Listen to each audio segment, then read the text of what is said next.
All right. Good afternoon, all of you. I just hope I am audible enough.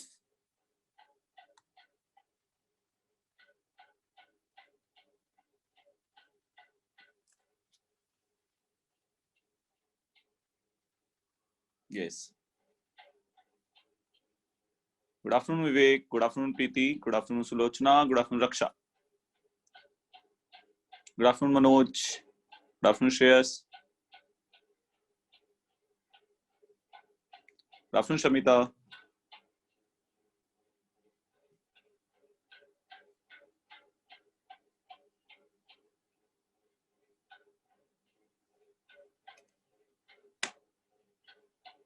Right. Let's start then.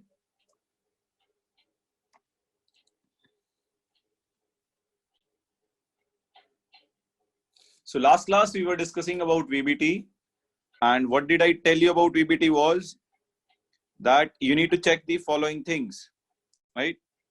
You need to first check the oxidation state of the metal, then identify ligand, whether it is strong field ligand or weak field ligand.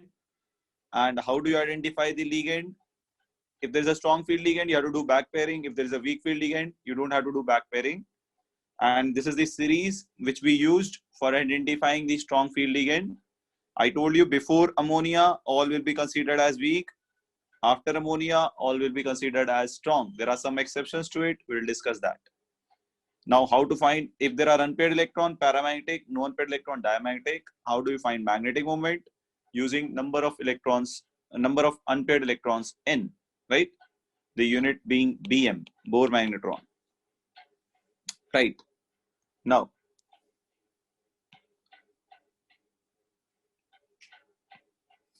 let's move ahead.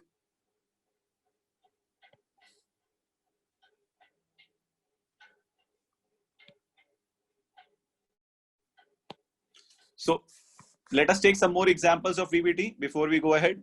So I had already taken the example of this FeF6, where I told you we found the oxidation state first. It was +3. Then we said iron is 3d6,4h2. Iron +3 will be 3d5. So in 3d5, there were 5 unpaired electrons. Since F- was a weak field ligand, it comes before ammonia. So we assumed F- is a weak field ligand, right? So therefore, we did not do back pairing of these 5 electrons, right? So F-, one F- came, donated 2 electrons here, another donated 2 here, 2 here, 2 here. So F- came and donated lone pair of electrons to form coordinate bonds. So which all atomic orbitals were used? 3p, 1s, and 2d. Therefore, its name was given as sp3d2. Since the d orbitals used were 4d orbitals, that means last shell, NH shell orbitals. Therefore, it is sp3d2. And octahedral complex, outer octahedral, because we are using the outer shells, right? We are not using inner d shell. We are using outer d shell, right? So this is what we studied. Let us take one more example to understand that. If you take CONH3 whole 6 Cl2, if you take CONH3 whole 6 Cl2, right? Then in this complex, same process, find the oxidation state of cobalt first. X plus 6 into 0, Cl is -1, cross multiply the charge. So when you cross multiply, it will be +2. So equal to +2. So X comes out to be +2. So that means cobalt is present in +2 oxidation state, right? So cobalt, we know the electronic configuration of cobalt. It is 3d7,4s2. Cobalt 2 plus will become 3d7, right? So when you write its electronic configuration in atomic orbital, so there are 3d orbital has 1, 2, 3, 4, 5, 6, 7 electrons. Now 4s is empty, 4p is also empty. Now the difference here is ammonia is a strong field ligand. Ammonia is a strong field ligand. That means it will cause back pairing of electrons. It will cause back pairing of electrons, right? It will cause back pairing of electrons. Now, how do you back pair the electrons? If you take this electron will come and back pair here. This electron will remain as it is. So after back pairing of electrons, what you'll have is, right? So this is pair, pair. Now, if this electron comes here, this will also become a pair. There is one unpaired electron, right? Now, okay, so this will be a problem. Let us take cobalt plus 3, because then we have to do this is one of the exceptional problem we might encounter here. That's why I'm taking plus 3. We'll discuss that later. So if you take plus 3, it will be 3d6. That means there will be one electron less. That means there will be one electron less. Right? Now we can do it easily. So we'll need to redraw it again. Right? Let us do it again. So we'll take 3d6. Right? So 3d6 means d orbital has 6 electrons. 1, 2, 3, 4, 5, 6. Right? Now, if you do the back pairing now, this electron will pair here and this electron will pair here. So that you will get 1, 2, 3, 4, 5, 6. Now, there are 2 d orbitals empty inside. There is a 4s empty. There is a 4p empty. Now, there are 6 ammonia. 1 ammonia will donate lone pair here. 1 ammonia will donate lone pair here. 1 ammonia will donate lone pair here. And similarly, other 3 ammonia will donate and form 3 coordinate bond, 6 coordinate bond total. Right? So now again, which orbitals are used? D orbitals 2, so D2, then S1, P3. So its hybridization is D2sp3. So its hybridization is D2sp3. Right? It is called inner octahedral. Why inner octahedral? Because the d orbital used here are your inner d orbital, that is 3d orbitals, not 4d orbitals. Therefore, it is called inner octahedral complex. If you check its magnetic nature, there is no unpaired electron. So it is diamagnetic complex. It's a diamagnetic complex, right? I hope it is clear. Now I'll take some examples of coordination number 4. So in coordination number 4, I'll take all the 3 nickel examples. Let us take the examples of coordination number 4. Right? I'm going to take 3 examples. I'm going to take NiCl4 2 minus, NiCN4 2 minus, and NiCO whole 4. I'm going to take these 3 examples of coordination number 4. So in this, you can find the oxidation state of nickel. It comes out to be X plus 4 into minus 1 is equals to minus 2. So X is equals to plus 2. Now, nickel is 3d8 4s2. Nickel plus 2 will be 3d8. Now, 3d8 means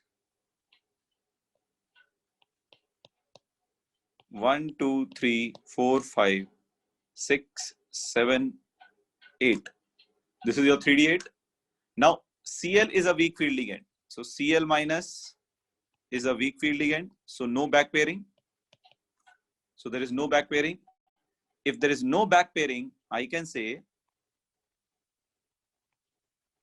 that the 4 Cl minus will use 1 Cl minus will donate lone pair in 4s, and the other Cl minus will donate lone pair in 4p. So how many atomic orbitals are used? 4 orbitals, 3p and 1s. So hybridization comes out to be sp3. sp3 means it is tetrahedral. It is tetrahedral. What about its magnetic nature? Does it have any unpaired electron? Yes, it has 2 unpaired electron. So it is paramagnetic. It is paramagnetic, right? So it is paramagnetic. I hope it is clear. Now you can find its magnetic moment, 2 unpaired electron, it will come out to be 2.89, right? So this is how you can simplify this and explain this, right? Let us take example of NiCN4. So oxidation state here also will come out to be +2. You can find it. So again, Ni +2 is 3d8. 3d8. But Cn is a strong field ligand. Cn is a strong field ligand. So it will cause back pairing of electrons. So if it causes back pairing of electrons in 3d8, how it will look like?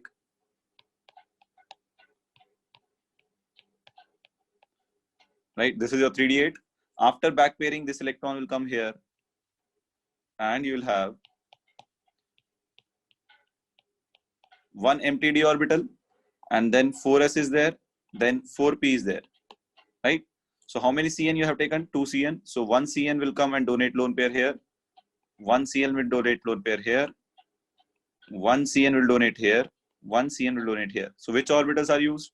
D orbital, S orbital and 2p orbital. So its hybridization is dsp2. dsp2 means it is square planar. It is square planar, right? And is there any unpaired electron left? No. So its magnetic moment is 0.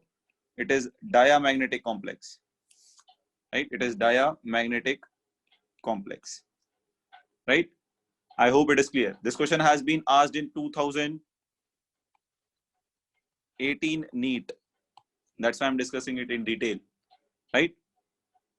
It was asked in 2018 NEET. It has been asked before that also. So therefore it is important. Now, if you see this, NiCO4, carbonyl is a neutral ligand.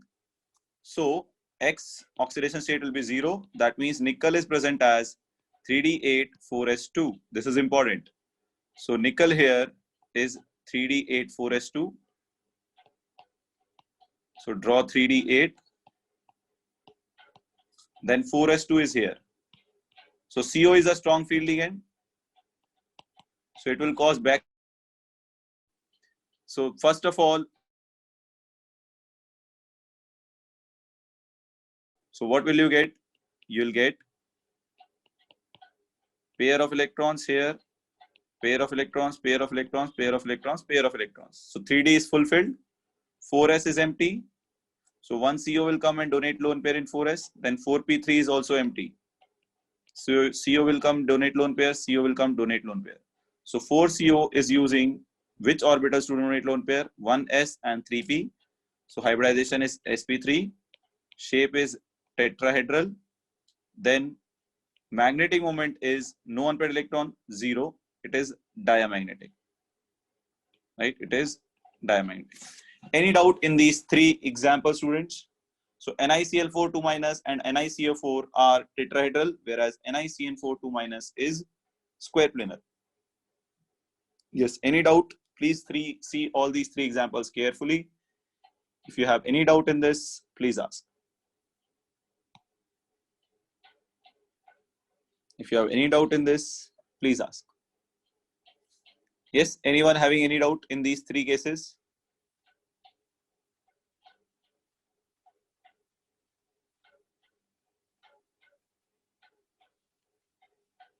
All right. So I don't think so people are having doubt on this. So let's move ahead with the now.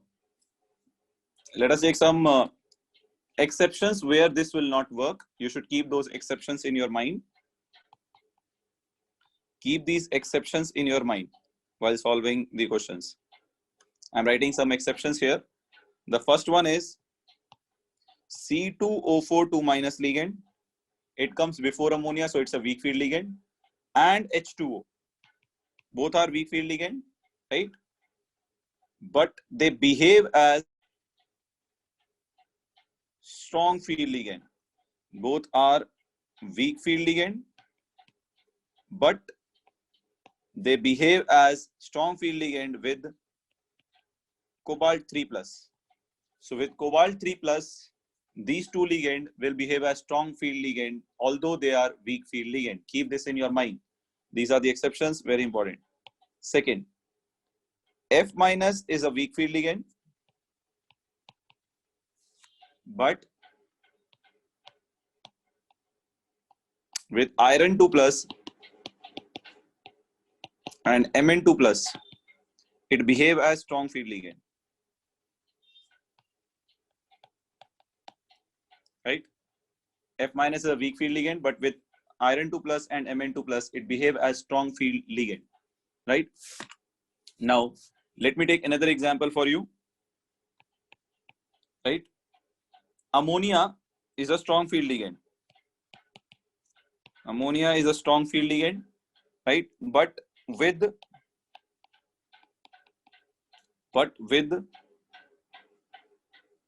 okay, so I have given you the wrong examples here. Just a minute.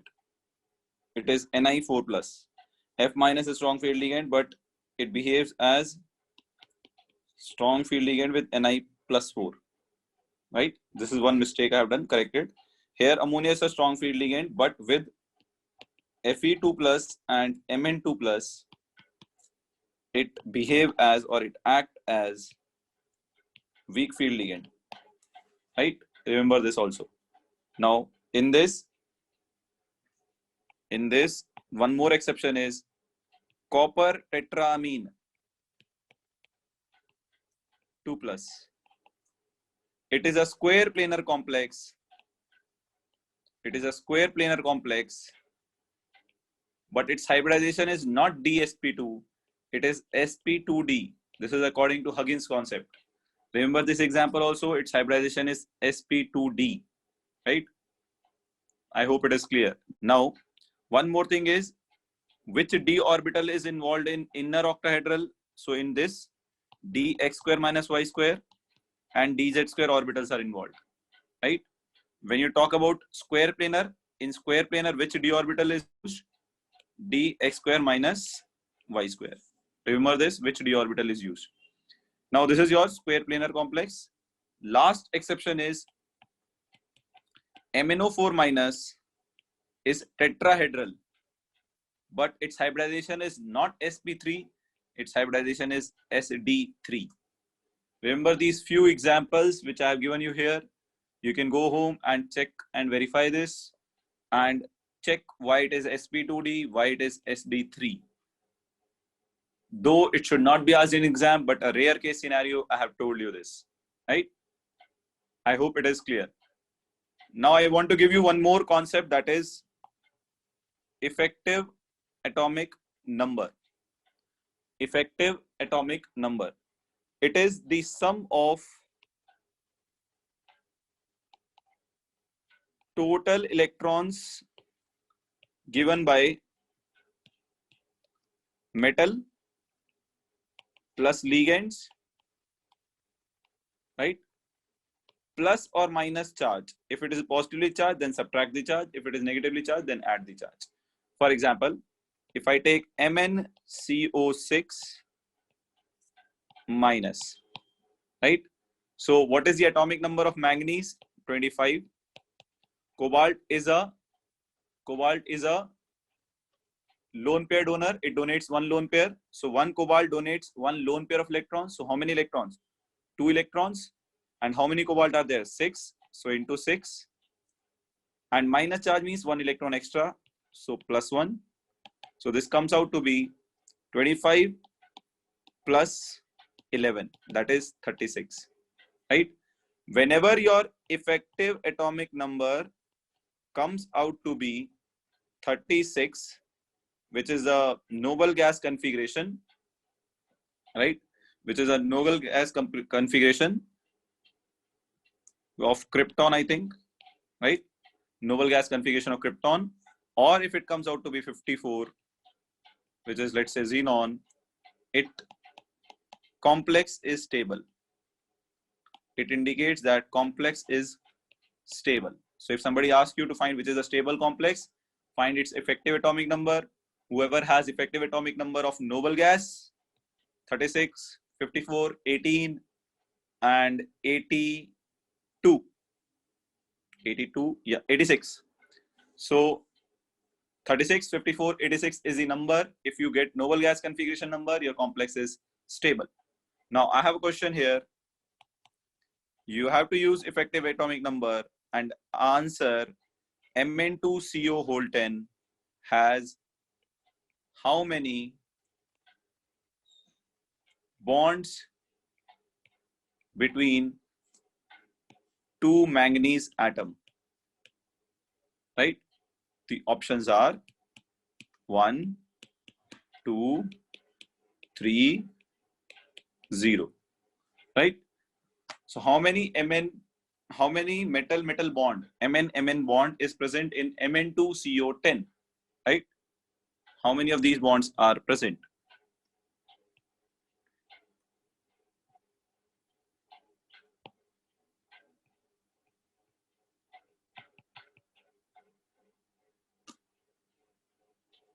Mn2CO10. Kindly attempt it, use the concept, find the answer. We'll do some more problems on this, then we'll go to CFT.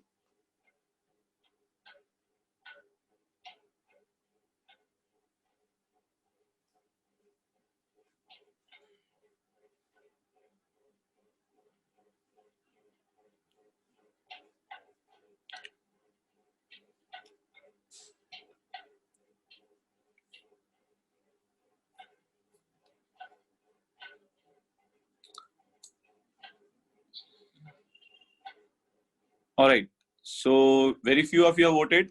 So students, I'm going to end this, so please vote fast.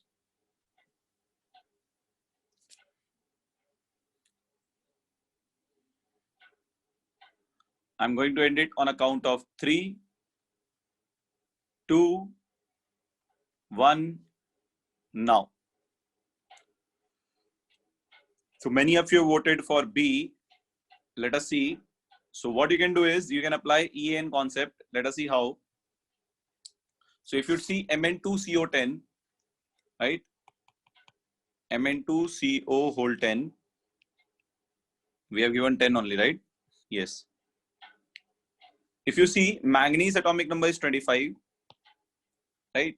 So there are two manganese. If I want to go for 36, I will take half, right? You can take total also. 2 into 25 plus carbonyl. So carbonyl donate 2 electrons. So 10 into 2. You get total sum of 20 plus 50. That is 70. So two atoms are having 70 electrons. So per atom, you will have 70 by 2. That is 35 electrons, right? Now to stabilize and get 36, what it will do, it will share one electron with itself and form one covalent bond between Mn. Because if it forms one bond, then you'll count one electron for one manganese extra, and this will become 36, right? If it was 34, then you'll have two metal-metal bond. Since it is 35, one short of 36, there is one Mn bond, right? You can draw the structure also. It is Mn bond Mn, CO, CO, CO, CO, CO, right? This is how it will look like. I hope this is clear. Any doubt in this, anyone, please ask. We are going to take some question more or VVT. If you have any doubt on this, please ask. Yes. Anyone having any doubt on this? No one, right? Yes, students, if you have any doubts, please ask.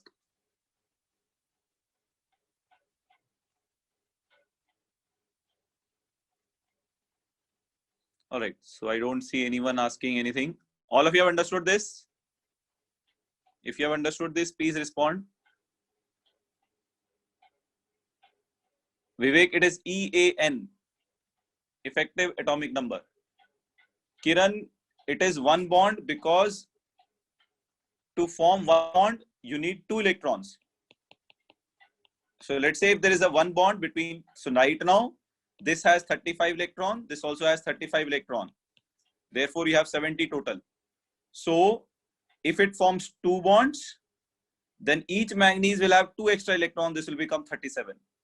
But we know 36 is stable, noble gas configuration. So therefore, to get 36, it requires 1 electron. So therefore, how many bonds it will form? It will form only 1 bond, right? So it will form only 1 bond. So why only 1 bond? Because it needs only 1 electron to complete its 36 electron structure, right? So Vivek, the concept or the problem, Vivek, the concept is total number of electrons you have to take plus the ligand electron plus consider the charge, right? So here I have taken manganese, 25 electrons, atomic number. Carbonyl donates 2 electrons, lone pair, 1 lone pair, 6 into 12. Now -1 charge means 1 extra electron, right? So you can say here, okay, here I have done one mistake. Just a minute. So it is 25 plus 12 plus 1. That is 13. I have subtracted it. So it is 13. So it is 38 electrons, right? I think I have done a mistake while adding, right?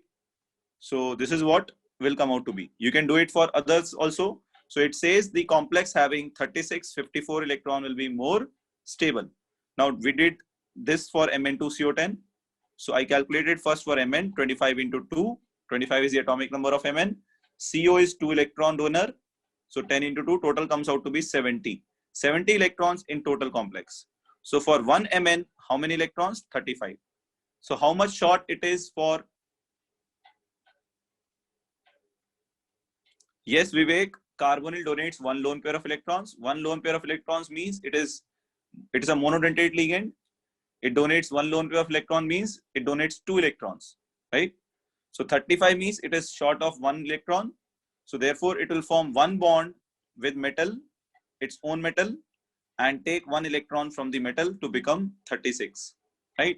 If you can't understand that, the best solution to it is, if it is short by 1 electron, it will form 1 covalent bond. If it is short by 2 electrons, it will form 2 covalent bonds. Sir, is only magnitude of charge considered? In this complex, there was no charge. Yes, no, Shreyas. If it is a negatively charged means what? 1 extra electron. So therefore, I have taken plus. If it was plus 1 means 1 electron less. So I will take minus here. So I have written here plus minus, both can be the case depending upon it is having extra electron or less electron, right? If it was, let's say, MnCO6 plus 1. So I'll take 25 plus 6 into 2. Now plus 1 charge means 1 electron it has donated. So 1 electron less, therefore minus 1, right? So this is how you will solve that. So in this case, it will come out to be 25 plus 12, that is 37, minus 1, 36. So if somebody asks you which complex is more stable, MnCO6 plus 1 or MnCO6 minus 1, you'll say MnCO6 plus 1 is more stable than MnCO6 minus 1. Let us do some more questions, right? Just a minute.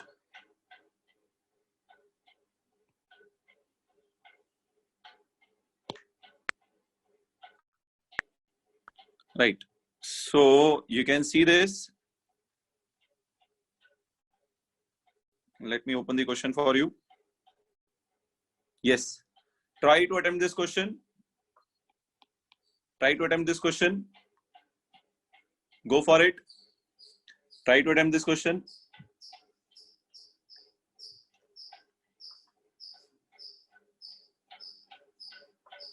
Try to attempt this question.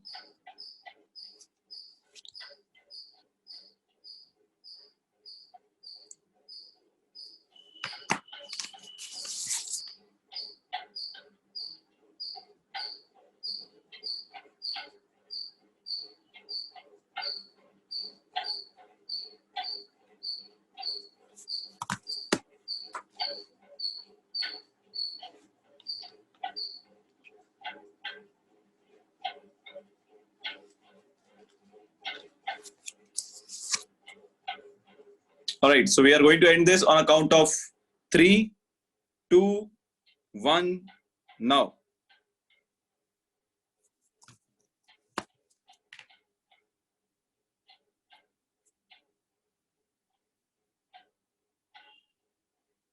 Yes. So now you can see many of you have voted for A and B. Let us check what is the answer. So we need to find the magnetic nature of all the ions. First thing you should see is all of them are weak field ligand. So we need to check for every ion, right? So if you take that, you can find first case, iron here is iron plus 3. So iron plus 3 means you have 3d6 4s2, so it will become 3d5, right? So there will be 5 unpaired electrons, no back pairing of electrons, so number of unpaired electrons will come out to be 5. Magnetic moment will come out to be 5.89. Now check the Q1. Q1 mein you have cobalt F6 3 minus, cobalt is 3d7 4s2. This is your cobalt configuration. Cobalt 3 plus will be 3d6, right? 3d6 means 1, 2, 3, 4, 5, 6. 4 unpaired electrons. Why? Because back pairing will not happen. Fluorine is a weak field ligand. So number of unpaired electron will remain unchanged. So your magnetic moment here will be 4.89. Similarly, vanadium you can find. Vanadium here is plus 3. Scandium, titanium, vanadium. So vanadium is 3d3 4s2. So vanadium 3 plus will be 3d2. So how many unpaired electron it will have? 2 unpaired electron. N is 2. Check for titanium 3 plus. Scandium, titanium, vanadium. Scandium, titanium is 3d2 4s2. So titanium 3 plus will be 3d1. That means no back pairing.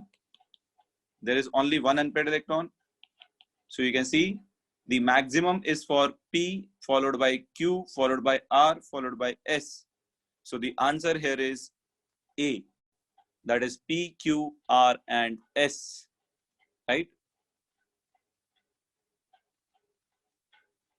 Right? So the correct answer here is P, Q, R and S. I hope it is clear. Right? So anybody having any doubt in this question, please ask. We are going to the next question.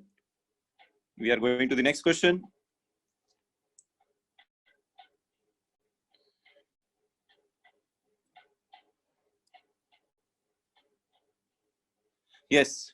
Try this question number, which I have circled here. The magnetic moment of NiX4 2- ion is found to be 0. The ion will be what hybridization? If the magnetic moment of the ion is found to be 0, then what will be the hybridization of the ion? Assume X to be a monodentate ligand. You can take chlorine, for example.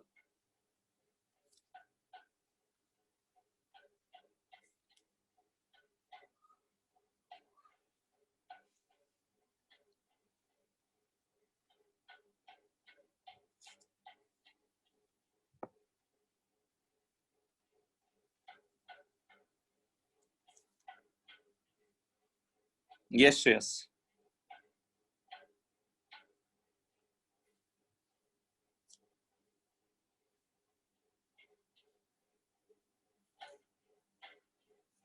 All right, so we are going to end this poll on a count of 3. So please vote fast.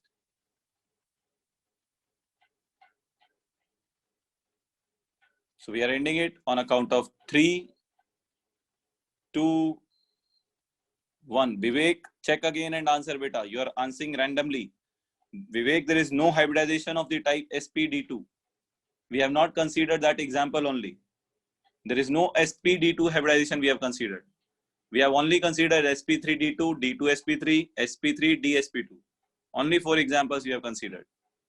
All right, so let's end this. You can see here, many of you have answered correctly. That is C is the correct answer. You come here, I have already discussed this today's class, right? You can see here. NiX4 2 minus, magnetic moment is 0. That means your hybridization is what? DsP2. I have already discussed it today, right? So all of you have answered it correctly. That is C, right? Fine. So let's move. I hope these concepts are clear to you. Let's move towards crystal field theory. Crystal field theory. Let's move towards crystal field theory. Now, what do we mean by crystal field theory? I'll summarize the postulates in one line. The ligands are considered as negatively charged ions, whereas central metal atom is considered as positively charged center. Between the negative charge and positive charge center, there is an ionic bond. So this is the difference between VBT and CFT. In VBT, the bond is assumed to be covalent, whereas in the CFT, bond is assumed to be ionic. That is the major difference. Now, what does CFT says? We'll take the CFT diagram for octahedral complex first. First, let us take octahedral complex, right? So according to CFT, in octahedral complex, if you take 3d orbitals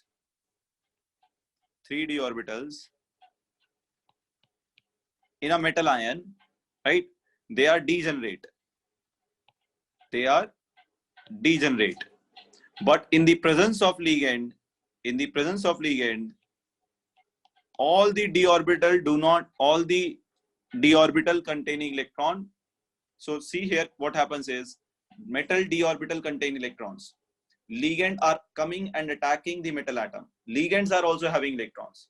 So metal d electrons, ligand electrons, lone pair of electrons will face repulsion, due to which energy will be increased, right?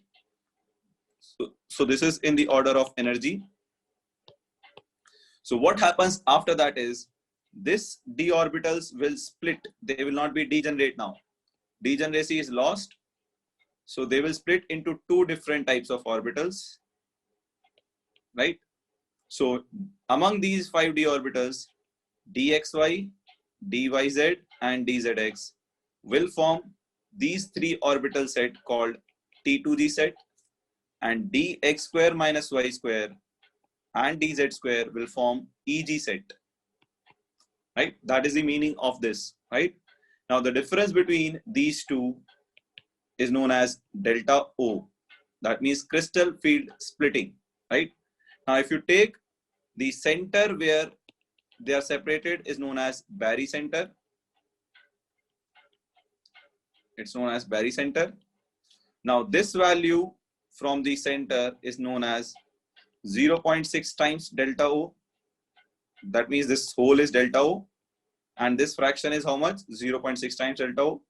And this value is minus, since the energy is decreased. Here energy is 0, Barry center. Now energy is decreased, so it will become negative. So minus 0.4 delta O, right? That is the meaning of this, right? So this is in presence of ligand. This is in presence of ligand, right? Now why it happens? Because if you consider all the d orbitals, so d orbital shape is like this. This is your dz square. Along z-axis, electrons or lobes are along z-axis. If you consider dx square minus y square, so dx square minus y square, lobes are along x-axis and y-axis.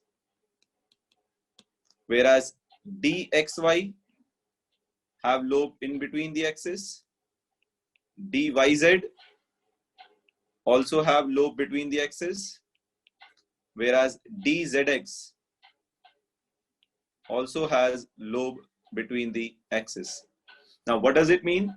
In octahedral complex, which we are considering here, remember, ligands come along axis, right? So if ligands are coming along axis, those orbitals whose lobes are along the axis will face more repulsion. So you can see dz square lobes are along z-axis, dx square minus y square lobes are along x and y axis. So these two orbitals will face more repulsion. They face more repulsion. Since they face more repulsion, their energy is increased. You can see here. Whereas the ligands are coming along the axis and the lobes are in between the axis, there is no direct interaction. Lobes are between the axis and ligands are coming along the axis, right? So there is no direct interaction, so less repulsion. Whereas in the case of dz square and dx minus y square, lobes are along axis and ligands are also coming along axis. Therefore, these three orbitals have lower energy and these two orbitals have higher energy, right? That is the meaning of this. Now, how do we find CFSE? Crystal field stabilizing energy. So crystal field stabilizing energy is given by number of electron in Eg multiplied by plus 0.6 delta O minus number of electron in T2G, number of electrons in T2G into 0.4 delta O. This is how you find crystal field stabilizing energy. What is the application of it, right? More negative crystal field stabilizing energy is, more will be stability of complex. If there are two complex, one having minus 0.4 delta O, other having minus 0.6 delta O, the complex having more negative value of CFSE will be more stable. Now, how do you fill it? That is very important factor here. So please pay attention. Now the question is, after filling 1 electron here, 2 electron here, 3 electron here, 4th electron will pair here or it will go up, right? That depends upon factors affecting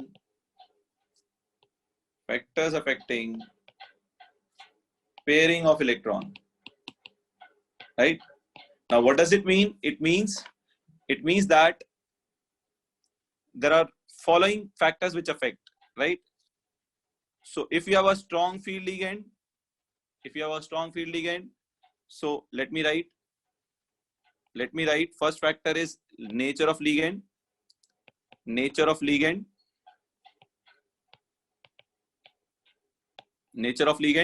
So we can say here that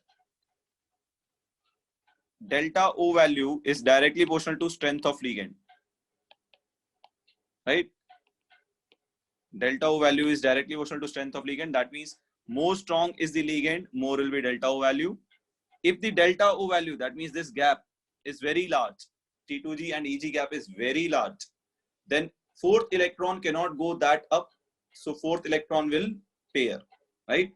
So therefore we'll say strong field ligand means electron will pair in T2G, whereas in weak field ligand, electron will go to EG. That is the meaning of this, right? Now let us take the example. If you take the example of, let us take FeCN6 3 minus complex, right? If I take this complex, then I'll take FeF6 3 minus also. Now here iron is plus 3. Here also iron is plus 3. It is 3d5. This is also 3d5. Now I have T2G. I have EG. Now Cn is my strong field ligand. That means electron will pair in T2G. So I will write 1, 2, 3. 5 electrons I have to fill. Now 4th electron will not go up because strength of ligand is more. More is the strength of ligand, more will be delta O. So electron cannot jump up. So electron will come and pair here. So what is the configuration you have got? T2G5. Similarly do that here. If you have T2G and EG, so F minus is a weak field ligand. So after 1, 2, 3, the next electron will get excited, 4 and 5. So its electronic configuration is T2G5 and EG2. Now let us find CFSE value. As I gave you the formula, number of electron in EG into 0.6 minus T2G into 0.4. There is no electron in Eg. So T2G is 0. Sorry, Eg is 0. So you'll get minus number of electron in T2G, that is 5 into 0.4. That is your delta O terms mein CFSE. So this will come out to be 2.0 delta O.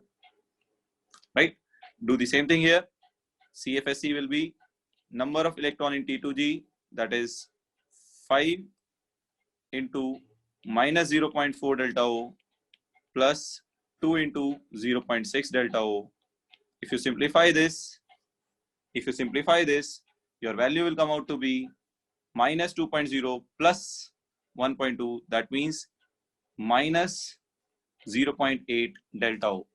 Now, if it is minus 0.8 delta O, then this is minus 2.0 delta O. Which complex is more stable? First one is more stable complex than second one. This is how you apply CFSE to find the different things. Now, this kind of complex is known as low spin complex, right? And this kind of complex is known as high spin complex, right? So this is the main difference, right, between all of that. Now, what we can do is we can draw the diagram for T2G also and see what is the difference. Tetrahedral. So for tetrahedral complex,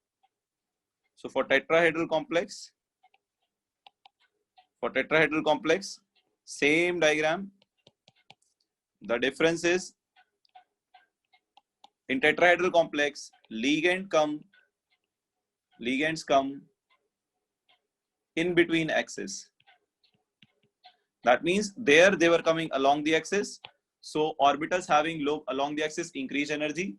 Here they're coming in between axes. So orbitals having lobes in between the axis, that is dxy, dyz and dzx, will increase their energy, and decrease in energy will be for dx square minus y square, dz square. Now this is known as E set.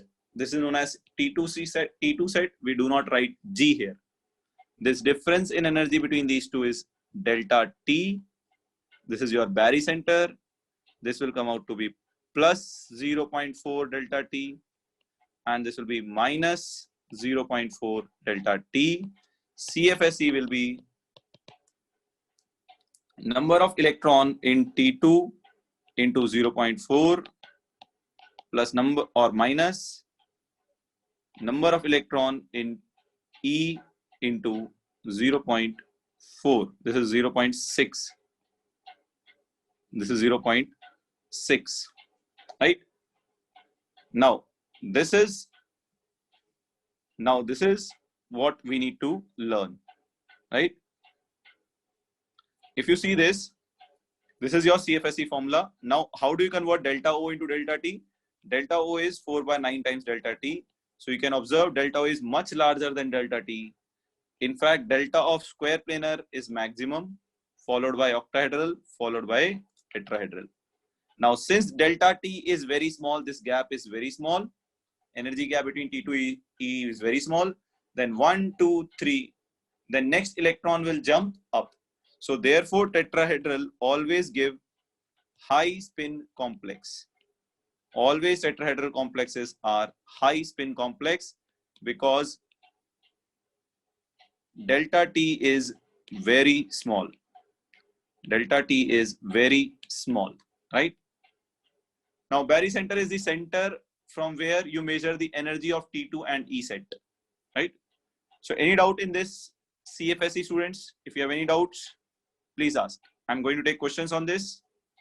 If you have any doubt in any of these 4 pages, please ask. Yes, anyone having any doubt on this, please ask.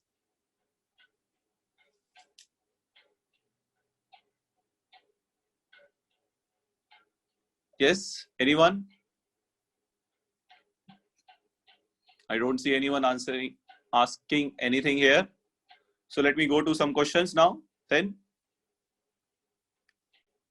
yes, let's take some questions.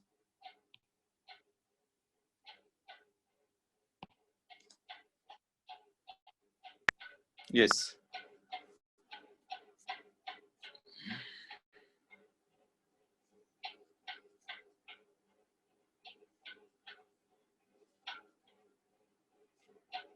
Try to solve this question. Try to solve this question. Try to solve this question. If they are equal, Vivek, but their contributions are not equal, 0.6 and 0.4. So then also you'll have some value. If CFSE is 0, it can happen. FSE is 0. Then also it does not mean complex don't exist. Complex will exist. It will be less stable. All right. So please go for it. In which of the following complex you can observe T2G6 and EG configuration according to CFT?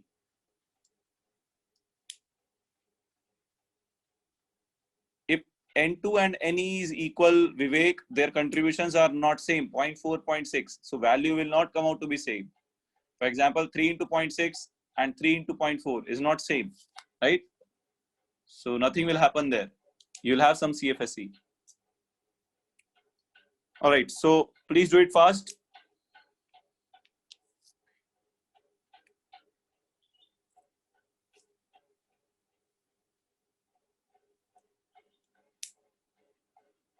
All right, so we are going to end it on account of 3, 2.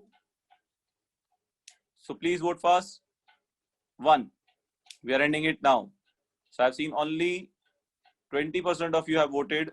So please vote fast and please vote.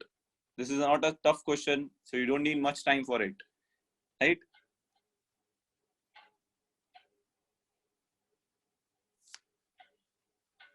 Vivek, what are you saying, beta? 4 into 6, 4 into 6, how it is possible? Now, if you see T2G6, now you see F minus is a weak. All of them here, iron is +3. So this is not possible because iron has 5 electrons here, 3d5. But you need 6 electrons. So this is not possible. Here, iron is again +3. Again 3d5. So again not possible. Here, iron is +2, 3d6. So possible. Here also iron is +2, so 3d6 possible. But T2G means no electron should be in EG, no electron should jump to EG. When is that possible? When gap is very large. When gap is very large, delta O is proportional to strength of ligand. Cn is strong field ligand. So electron will pair in T2G. So all electrons will remain in T2G. So therefore your correct answer here is C, as answered by many of you. Correct answer is C. A and B can never be the answer. Among C and D, there is a confusion. So we say strong field ligand will pair electron in T2G. Therefore, all electrons will come in T2G. Here ligand is weak. So after T2G3, next 2 electrons will go to EG2. The next 4th electron, 6th electron again will come to here. So for this complex, this will be the configuration, right? Now, so this though we can't do now. We'll go to the next properties now. Yes, we'll go to the next properties now. We have a lot of questions on color. We'll discuss them once we discuss the properties.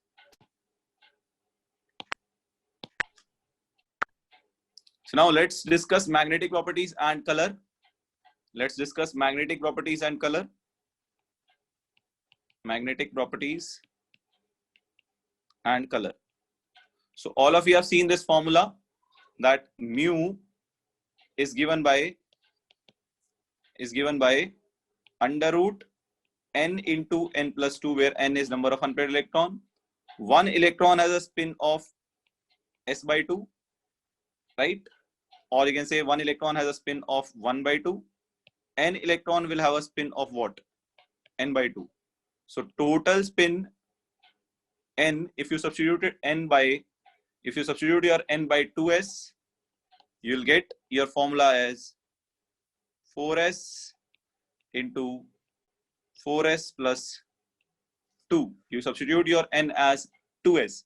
So this is another formula of writing the spin only value. Now I'll give you some values where this formula will not come out to be correct.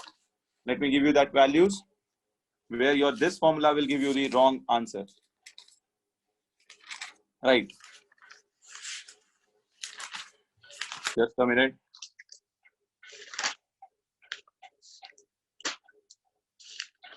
Yes. So this will come out to be 4s plus 1. Right? You can simplify it later. This will come out to be 4s plus 1. Right? You can take 2 common. It will come out to be 4s plus 1.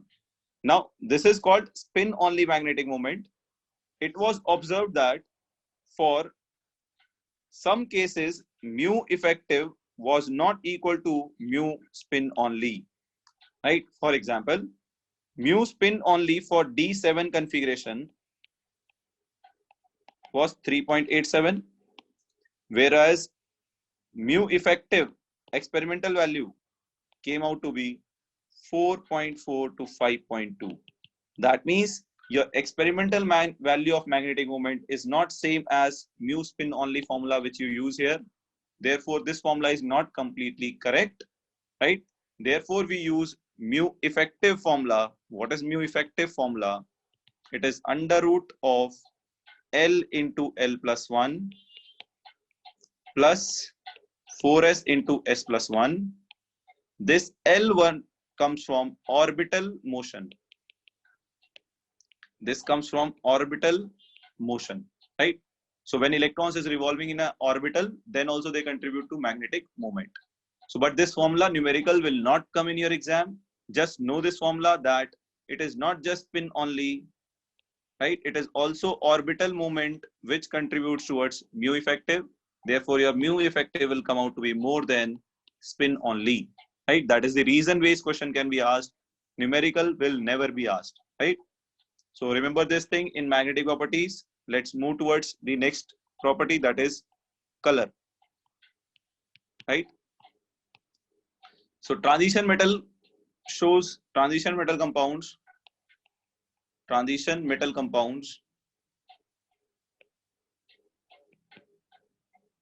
show color.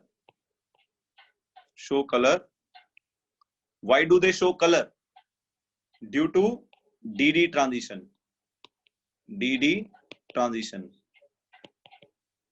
Right? Now, what is the meaning of that? DD transition. If you take the example of Ti H2O whole 6 3 plus. Now here oxidation state is plus 3. So titanium exists as plus 3, right? So titanium plus 3 means scandium is scandium titanium 3d2 4s2. This means there has only one electron. If you write its energy diagram, right? If you write its energy diagram, that will come out to be T2G 1 electron and EG empty. So T2G and EG. So when white light falls on it, this electron will get excited to higher energy level. When this electron comes back to the ground state, it loses some energy, and this energy lies in visible range, right? So, and this emitted energy imparts color to compound, right? And if it is absorbing red, it is not necessary it will appear red. It will appear the color that compound is emitting. How to get that? For that, you can use a concept of VIBGYOR, right? You can use VBGYOR. This is known as color wheel.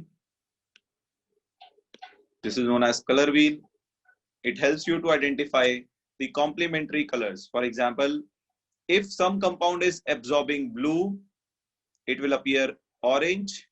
If some compound is absorbing yellow, it will appear violet. Opposite one. If it is absorbing green color wavelength, it will appear red. So this helps you to identify which color will be emitted by the compound. Now, one very important thing here is the difference between T2G and EG is given by delta O, and delta O is an energy gap. How do you find energy gap? Hc by lambda. So your delta O, which we have also said is directly proportional to strength of ligand, is inversely proportional to lambda. So if there is a strong ligand, its delta O will be more. Delta O is more means it will absorb which wavelength? Wavelength of lower wavelength, right? That means in VIBGYOR, it will absorb which wavelength? In VIBGYOR, it will absorb violet wavelength, smaller wavelength, right? And if it absorbs violet, it will appear yellow, right? So using this concept and color wheel, you can determine the color of the compound in the question. Let us do some question on the color. There are a lot of questions we have on color. Let us do that. Yes. So try to solve this question first. Yes. Try to solve this question first. We'll do three questions here. Try to solve this question first. Okay. So before you go ahead, I have forgot to tell you one thing. So don't do that. You do this question first, which I will tell you. 1 minute. There is one more question which is not involving other concepts. Yes. Try to solve this question. Do not start voting now. Try to solve this question. It is based on color. It do not involve any other concept. It is purely based on color. Now you can use this concept we have learned. Use color wheel. Use delta O proportional to HC by lambda to answer this question. Deepa, this will help you out to solve your doubt yesterday.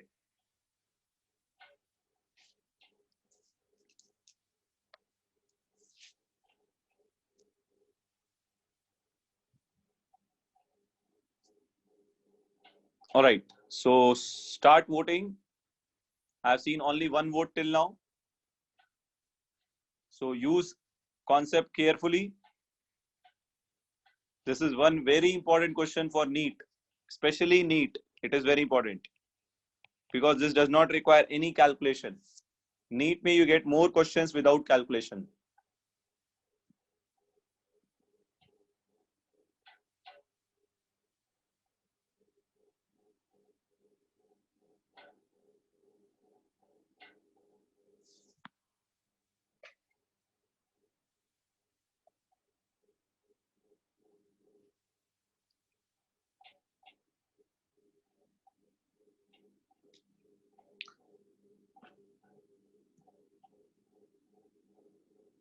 Yes.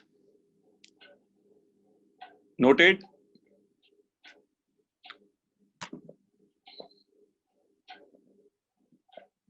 All right. So please do it fast. So we are going to end it on a count of 3, 2, 1.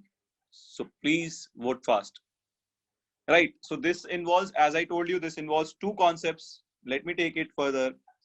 First, you have to find the colors here. The colors shown are green, blue, and red. Using that color wheel, you first find what are the colors absorbed, right? So V, B, G, Y, O, R, right? Let me redraw it. Right. So it is VBG YOR. If somebody is appearing green, then it should absorb what? Red. So green appearing compound should absorb red, red absorbed. Blue appearing compound should absorb orange. So it should absorb orange. And red appearing compound should absorb green. Right? So basically I have seen if somebody is appearing green, it should absorb red. If somebody is appearing blue, it should absorb orange. And then red one should absorb green. Now, I know delta O is inversely proportional to lambda. I know among all of these, strongest ligand is this. So delta O is maximum for this. And delta O is minimum for this. Right? We need to check the spectrochemical series. I think so. Br minus is less than, let me verify once again, spectrochemical series. If we have done any mistake. Yes. So among Br minus and water, yes, Br minus is stronger than water. Now, if that is so, if that is so, you can see lambda is inversely proportional to delta O. That means this has maximum lambda, so it's a maximum delta O, so it will absorb wavelength of minimum lambda, right? And it will absorb wavelength of maximum lambda, right? So you write Vibgyor, so maximum lambda among these colors absorbed are, so the colors which are absorbed are red, orange and green, red, orange and green, right? So which is going to absorb red, maximum wavelength, who is going to absorb? MBR6, right? So MBR6 is going to absorb red, and it is going to absorb lambda minimum. What is your minimum lambda among these three absorbed colors? Green, right? So this will absorb green, green absorbed, and this will absorb other color, that is orange, right? Now if you see, this is absorbing orange, MH2O6 is absorbing orange, that means it will appear green, right? MEN3 is absorbing green, so it will appear orange, right? Let's say orange if it is absorbing green. And if it is absorbing third complex, if it is absorbing, I have not written color here, if it is absorbing red, then it should appear green, right? So that is what we are trying to say here. Red opposite is green, orange opposite is blue. So it is absorbing green, so it will appear red, and this is absorbing red, so it will appear green, and second one is red, third one is green, and first one is blue. So correct answer is B here. So correct answer is B here. I hope it is clear. So what you have to do is, first the color emitted are given. Using that, first find the color absorbed. Now the color absorbed, arrange them in wavelength order. Wavelength is inversely proportional to lambda. The complex having more lambda will absorb lower wavelength. Now check which complex is absorbing the lower wavelength out of the three, right? And check the complementary color. If it is absorbing green, then it will appear red. So here lambda max, delta was maximum, so it was absorbing lower wavelength, that is green. Since it was absorbing green, therefore it was appearing red. So your correct answer here will be B. I hope it is clear. Yes, any doubt in this question? Please ask. Anyone having any doubt in this question? Please ask. We are going to take one more question on this. Yes, students, any doubt on this question? Please ask. We are going to take one more question on this. If you have any doubts, please ask. Right. So you can see here one more concept which is very important in color, that is, let me write here, MnO4 minus and Cr2O72 minus. This is purple color, or you can say violet, and this is orange color. They are very dark color. The DD transition always, transition metal shows color due to DD transition. It always results in pale color. Pale color means very dilute color, very light color. But these are dark color, so they cannot be colored due to DD transition. So never say KMnO4 is purple due to DD transition. They are colored due to charge transfer. They are colored due to charge transfer. This is second reason for color in coordination compounds. Now you also have sometimes LMCT and MLCT, right? The charge transfer is of two types: ligand to metal charge transfer, metal to ligand charge transfer. When ligand transfer charge to metal, when metal has either D0 configuration, right? Metal has very less electrons, then ligand will transfer electrons to metal. And when metal can transfer electrons to ligand, when metal has fulfilled configuration, or Dn where n is greater than 5, here Dn where n is less than 5. Right? In these two cases, charge transfer occurs like this. Example, hemoglobin. Hemoglobin is also red color. Hemoglobin is also red color due to charge transfer. Right? There you have LMCT, ligand to metal charge transfer. So hemoglobin is also colored due to ligand to metal charge transfer. So the electrons in D will decide whether it will be LMCT or MLCT. If D has filled electron, then metal will transfer electron. If metal do not have electron, then ligand will transfer electron to metal. Now, based on this, you can attempt another question.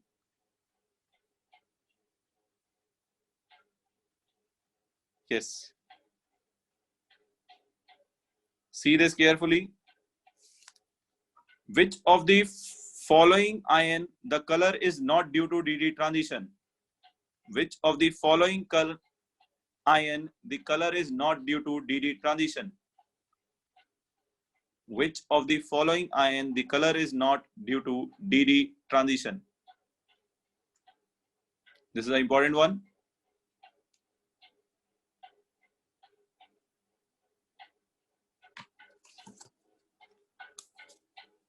This is the last question for the day.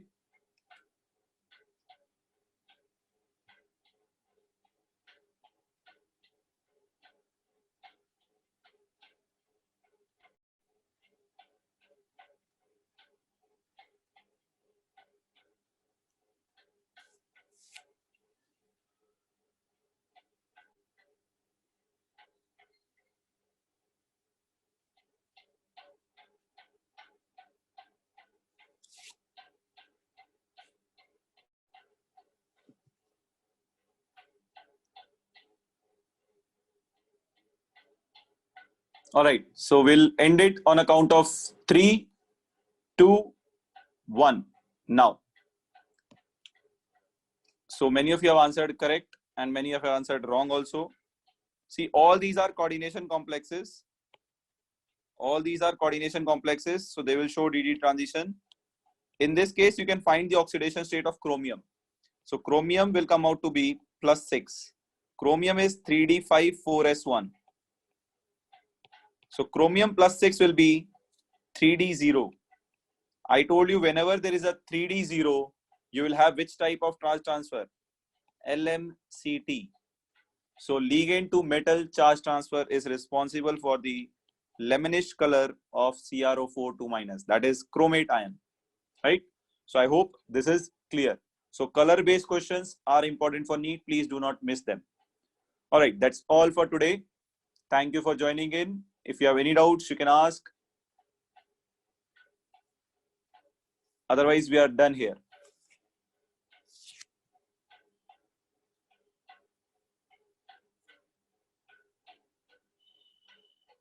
Yes, Satvik, the questions will also be uploaded.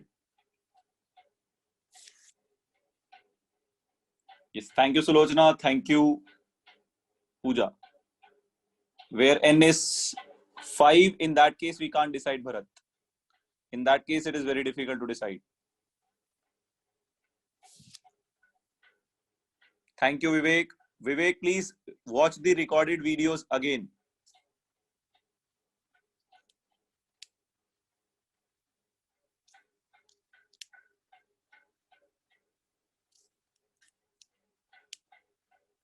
Yes. Yes, Shreyas. Then your question will be why it is deep blue. So Shreyas, actually, there are many selection rules for that, right? So we say DD transition is pale because it do not satisfy this selection criteria. Right now, I can't explain you this selection criteria. There are 2 selection criteria actually. So sometimes these selection criteria have some relaxation. So copper tetramine is one example of that. And by the way, Copper tetramine is a square planar complex, right? So I know, Shreyas, what your question is, but I can't give you details of that because that's not a part of your syllabus.